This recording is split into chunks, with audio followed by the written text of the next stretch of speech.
Pathwork Guide Lecture number 19, Jesus Christ. Greetings in the name of God and Jesus Christ. Blessed are you, my friends. Blessed is this hour. My dear friends, I have been speaking to most of you for over a period of months, but I have not yet mentioned Jesus Christ, who he is and what he has done. At this time of year, when you are celebrating the birth of Christ, I feel my choice of this subject is an appropriate one. Not only is the light of Christ spreading within the earthly sphere, but also in the spiritual world.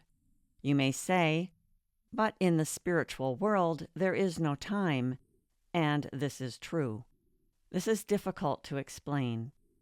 After a certain period, which is drawn out much longer in the spiritual world than on earth, according to your human calendar, after a year, the light of Christ returns with renewed force in remembrance of the greatest deed that has ever been accomplished.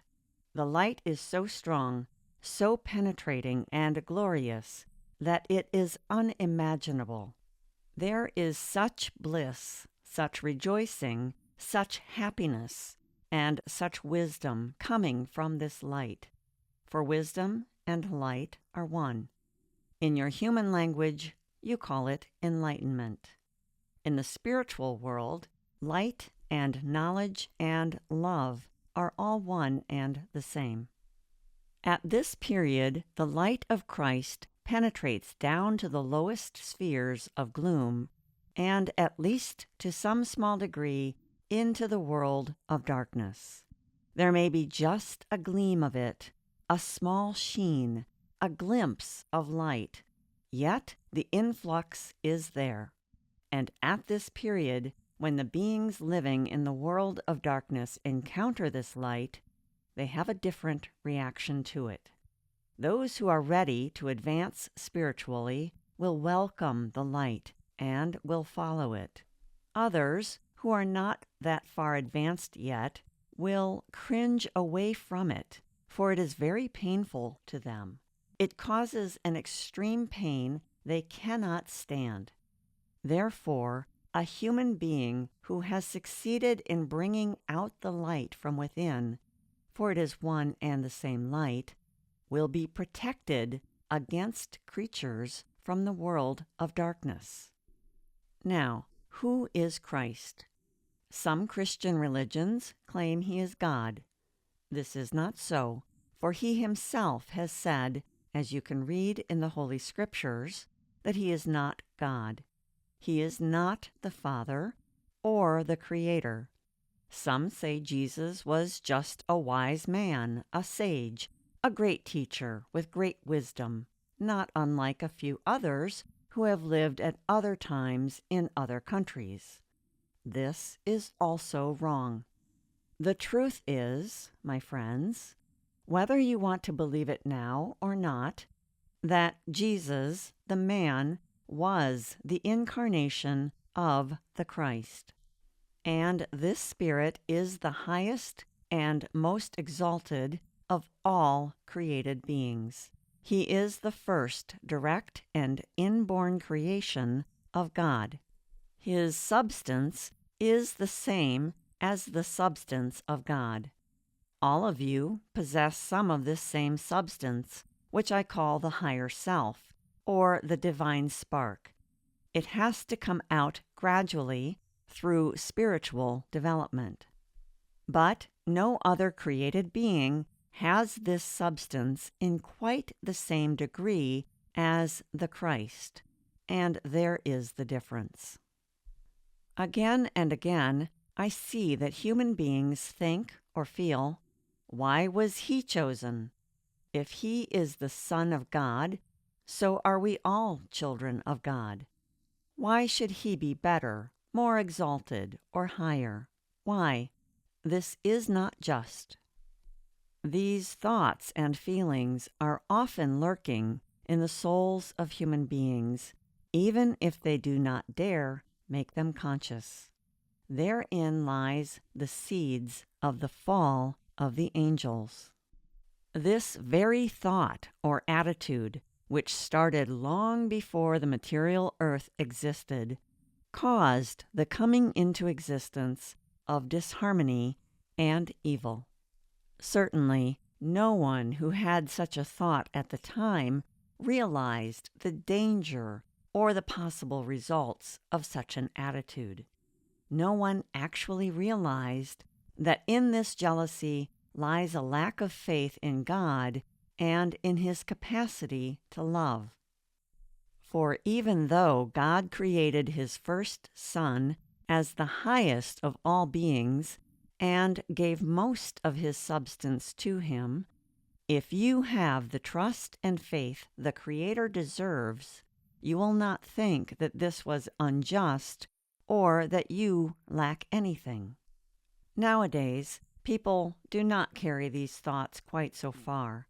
Nevertheless, that slight feeling of resistance against Christ in a number of people represents the germ of the fall and the germ of evil. In what way has Jesus Christ saved humanity? In what way was His deed the greatest? What was the purpose of His life on earth, His one-time incarnation?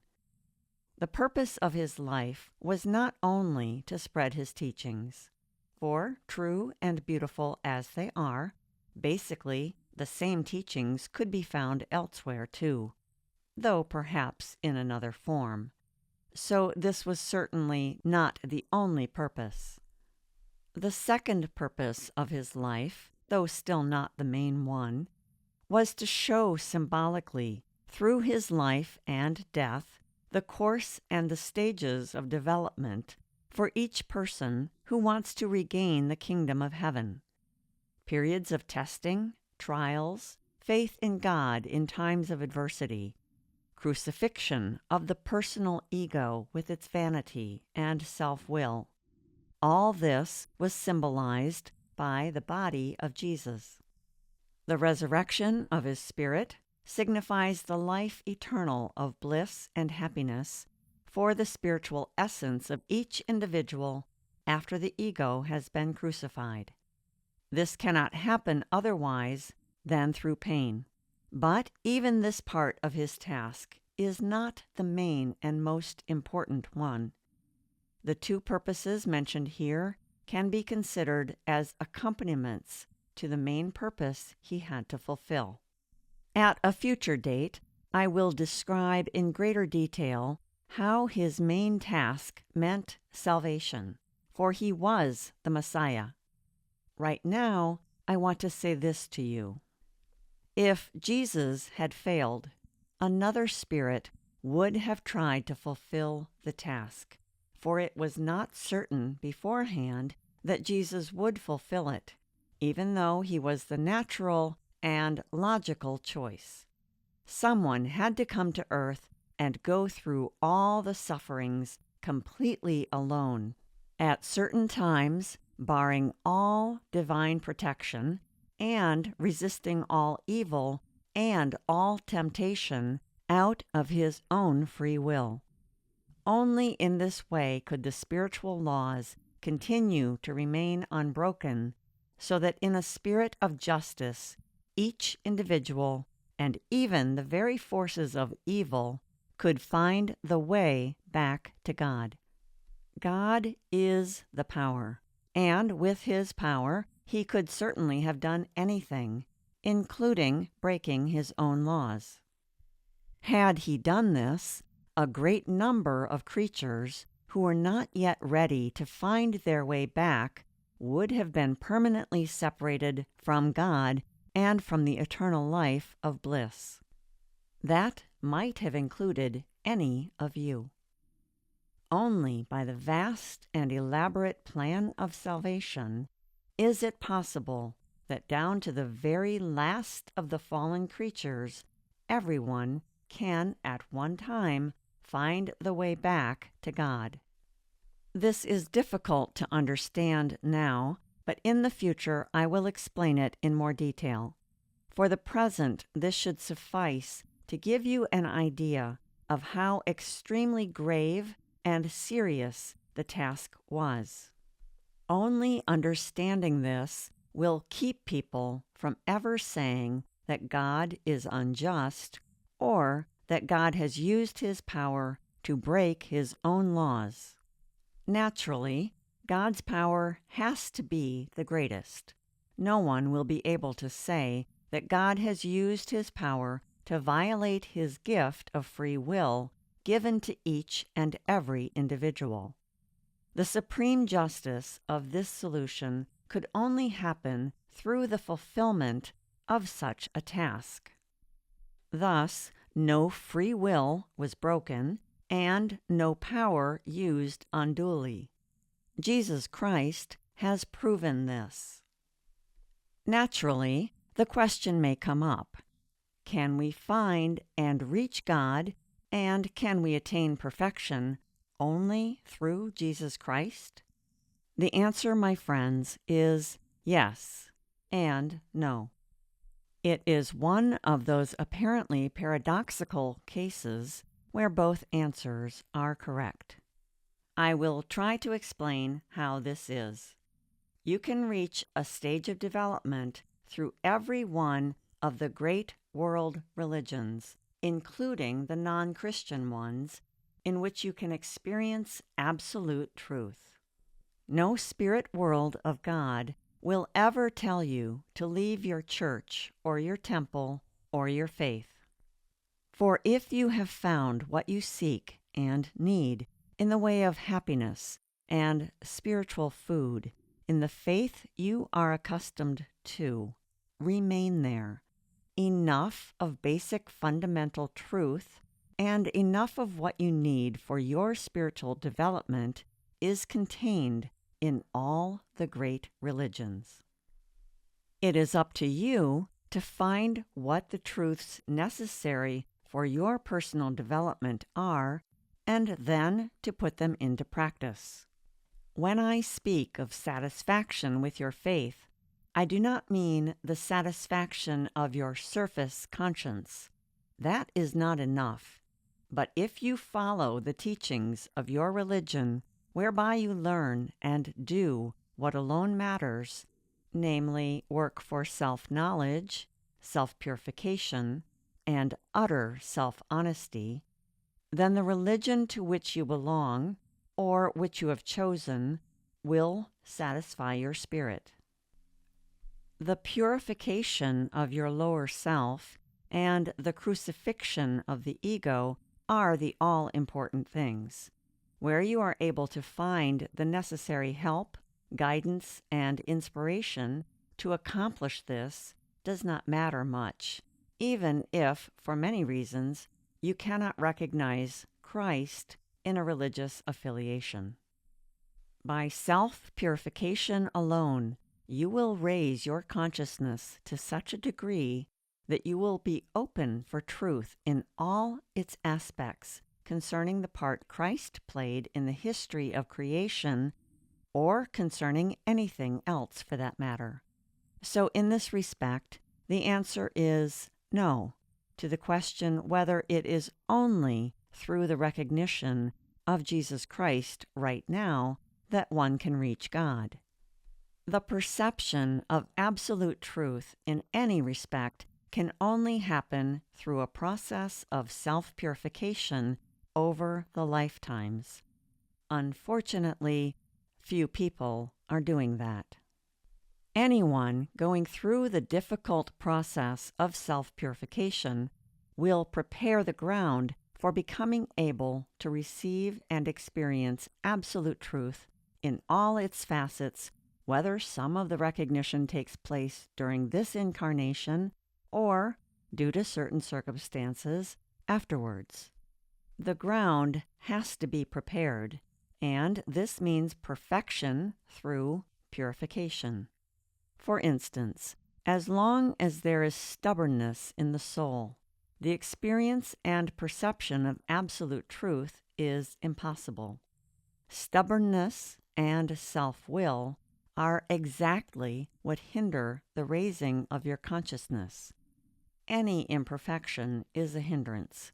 I cannot stress emphatically enough that only those who crucify their lower selves are ready for pure truth concerning anything in connection with the creation and the divine. The fact that Christ is the Messiah and that Christ is the most exalted of all created beings is a very important part of the great truth and of the history of creation. Whether you are able and willing to recognize this does not belie the great truth. It does not mean, my friends, that you should pray to Jesus Christ. Only God, the Creator, should receive our prayers. What God expects from you, and what is part of perfection and development, at least from a certain degree on, is gratefulness to the person without whose deed no one could come back into divine light, without whose deed the stream back to God would have been broken. Now, some of you are still not ready for this decision, and other things are still to be accomplished. However, when the time comes, and gratefulness for the greatest deed without which you would be lost pervades you, then you will be able to give it to the one to whom it is due. That is God's will. Think about all this, even if you do not recognize, officially, the Christian religion. Just as all religions have enough of the truth to further your purification, all religions also contain errors. It is important for you to follow only that which your spirit demands and which your higher self longs for. The rest will come by itself. But that does not change the fact that you should open your hearts and not put aside completely the one to whom you owe most next to God. Do not disregard Christ so easily. I hope you have understood me, and I hope you do not misinterpret these words. There need never have been a split between Judaism and Christianity. This was never meant to happen by God or by the spirit world, and that it has happened is the fault of humankind. You have invented labels to which you attach special implications. For us, labels like Judaism and Christianity do not mean anything. Why Christ was born as Jesus at that particular time and among those particular people had its good reasons. It was intended that one and the same truth should expand and grow, and that no splitting should occur. Splitting is chaos. Splitting is the nature of the fall of the angels, or the result of the fall with all its miseries and hatreds. Splitting is separation from God, and this initial tragedy, which took place long before the earth existed, keeps repeating itself in the course of time until the disease will be cured forever. Union with God, which is the goal, is the opposite of splitting and separation. The splitting between Judaism and Christianity after the life of Jesus was another fault grown out of the same bad root of the initial splitting from God. There should have been oneness between Judaism and Christianity, one wholeness and one completion. Since Christ represents such an important part of your returning to God, he deserves your personal gratefulness and some contact from you. You will not be able to reach God without him in the very last analysis. He is indeed the best friend you could ever have, and he is your strongest helper. The answer to the question, Whether you can reach God only through Him is yes. For the constant denial of these facts would imply a stubbornness of your heart that is a symptom of imperfection. And as long as any imperfection is alive within you, you cannot unite with God. And now, my friends, I want to say to each one of you, try, regardless of what religion you belong to open your hearts and your minds. Be broad-minded. Do not leave the faith you are accustomed to, for that is not necessary, unless you wish to do so.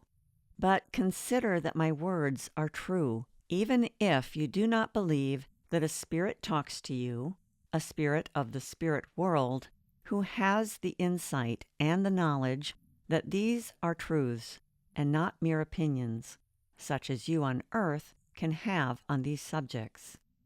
Even if you have doubts, and probably most of you here still have some, consider that it may be this way after all.